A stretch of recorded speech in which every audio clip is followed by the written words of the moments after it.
ক্রয় মূল্যের উপর 10% ক্ষতি হলে বিক্রয় মূল্যের উপর শতকরায় ক্ষতি কত? এবার এখানে কি বলছে না, ক্রয় মূল্যের উপর 10% ক্ষতি হয়ে গেছে, তাহলে এখানে বিক্রয় মূল্যের উপর ক্ষতি কত হবে? যদি 10% ধরি, ক্রয় মূল্য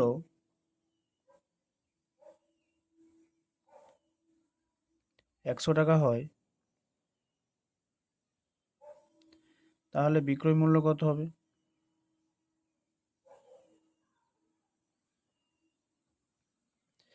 টেন পার্সেন্ট ক্ষতি, আমার অ্যাকচুয়ালি ক্রয় মূল্য 100 টাকা, সেখান থেকে 10% ক্ষতি হওয়ার ফলে কত বিক্রয় মূল্য 90 টাকা হবে। এবারে এখানে ক্ষতিটা আমরা কীভাবে বের করবো না, ক্ষতি ইকুয়াল টু ক্রয় মূল্য মাইনাস বিক্রয় মূল্য ইকুয়াল টু কত, 10 টাকা। যেহেতু এবার এখানে বলছে যে বিক্রয় মূল্যের উপর ক্ষতি, বিক্রয় মূল্যের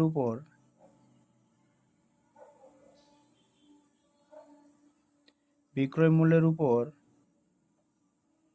ক্ষতি, তাহলে কি হবে না, উপরে আমার ক্ষতি থাকবে, নিচে কি হবে না বিক্রয় মূল্য, বিক্রয় মূল্যের উপর বলছে বিক্রয় মূল্য ইন্টু যেমন আমার 100 থাকে থাকলো। এবার এখানে আমার ক্ষতি কত না 10, বিক্রয় মূল্য কত 90, ইন্টু 100, এই শূন্য কাটলো, কত হবে 100/9%, 11.1 11.9%। তাহলে হচ্ছে বিক্রয় মূল্যের উপর শতকরায় ক্ষতি 11.9%।